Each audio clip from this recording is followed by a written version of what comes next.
What is up, blockchain gang? This is the Daniel Draghi Show, where nearly 10,000 perceptive players earn more than your average bear market. Today, we're going pro, utilizing a new earning strategy that focuses on maximum enjoyment, minimum stress, and profitable profits. Of course, none of this is financial advice because I am not a pro financial advisor, but a pro blockchain gangbanger from the streets that graduated with honors from the University of Hard Knocks, where it was 90% hustle and only 10% flow. Or don't you know? That's the sound of the man working on the chain.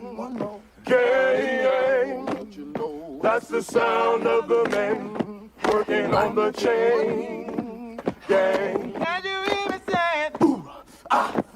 For the past month, as more and more blockchain games have launched, I've tested several titles and compared how their systems are implemented, and noticed many of them follow the same pattern. This super secret strategy revolves around how games are developed and designed and monetized as a live service, and is subject to change at any time. So make sure you're subscribed for the most up-to-date tips and non-financial play-to-earn advice. This design philosophy involves power creep, churn, diminished returns, and economic measures. I'll define these terms now in an attempt to avoid arguments, as your definitions may be slightly different than mine. Power creep is when a live service game is continuously updated to add new methods or superior methods of progression which invalidate a player's previous progress, causing it to become obsolete. It is the equivalent of a blue shell in Mario Kart, so players who are losing won't quit the game, or players that have quit and come back won't feel so far behind players who stayed. This rewards player churn, which is players quitting one game to start playing another game, and punishes player loyalty. Diminished returns refer to the fact that each hour you put into a game in a single day is less efficient than the previous hour. Games are balanced for progression around people who can only spend a limited amount of time playing the game. So the devs design the game to hold players back who can play all day, so they're not able to get very far ahead of casual players unless they spend money. This is like the story of the tortoise and the hare, but where slow and steady doesn't always win you the race. One way to get around the diminishing returns is to play multiple accounts, but I have yet to run into a game that is fun enough for me to want to do everything 2 or more times for any sustained period. Instead, I prefer to spread my time throughout the day by playing multiple games to maximize my progress and profits per hour. In my opinion, you can suck the maximum amount of fun out of a game in about 2 to 3 hours, and then it becomes tedious, boring, or repetitive, aka the grind. To add insult to injury, you are getting the least rewards for spending all of this extra time doing the least entertaining part of the game. Instead, I'll do my favorite parts of the game and collect my login rewards for a few hours and get 75% of the progress or earnings of players who spend 12 or more hours in the game. Then I'll move on and do something else with another game I enjoy. The last part is economic measures, which is why it pays to play a game long term and not get burned out on it. When a game launches, the devs are pretty stingy with the token because they don't know how many people will play it. Once the token price crashes to a stable point after the initial surge, the developers will look at the player base and adjust the ability to earn with in-game rewards. They'll also try to pump the price of the token by adding more and more uses for them over time and new events as additional ways to earn. The point here is that the earnings after the first few months will never be as good as they will be 5 or 6 months down the road when there is much more content added to the game compared to the movement in price of the token. For example, maybe you could only earn 10 tokens a week when they were worth a total of $5. Even if the tokens are worth half as much now,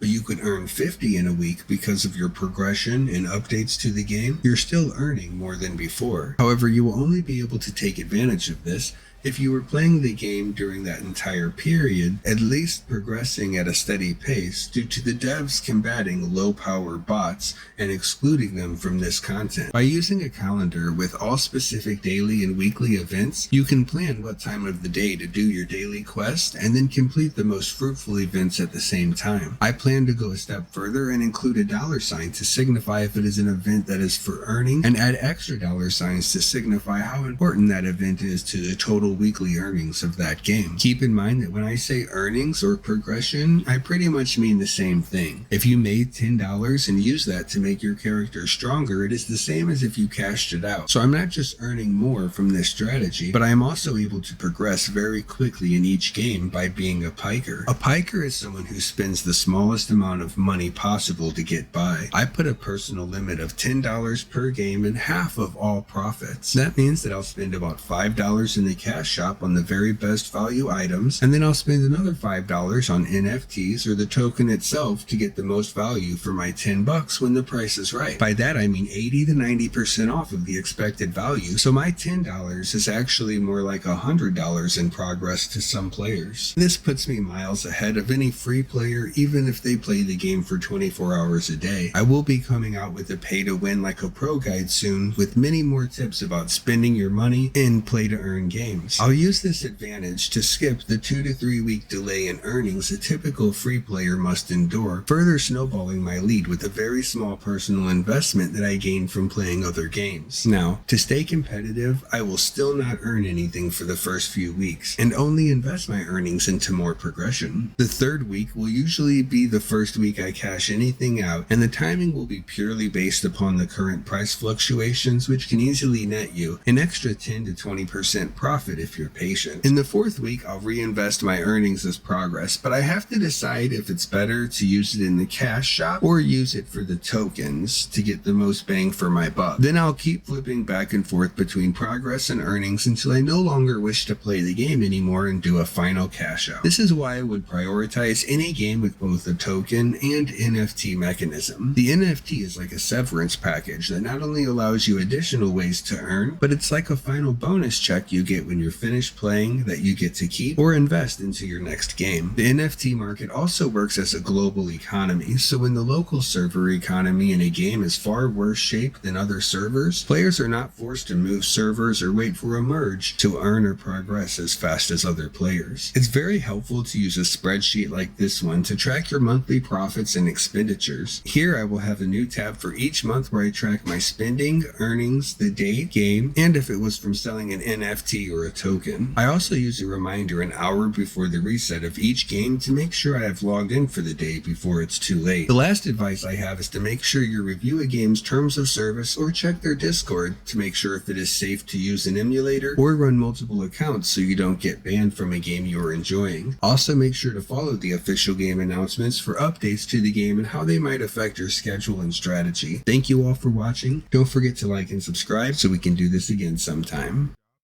Commander, do you think that we have any chance of surviving? If I were you, Counselor, I wouldn't ask me that question. I would ask him.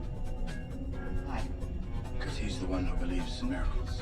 I believe in miracles.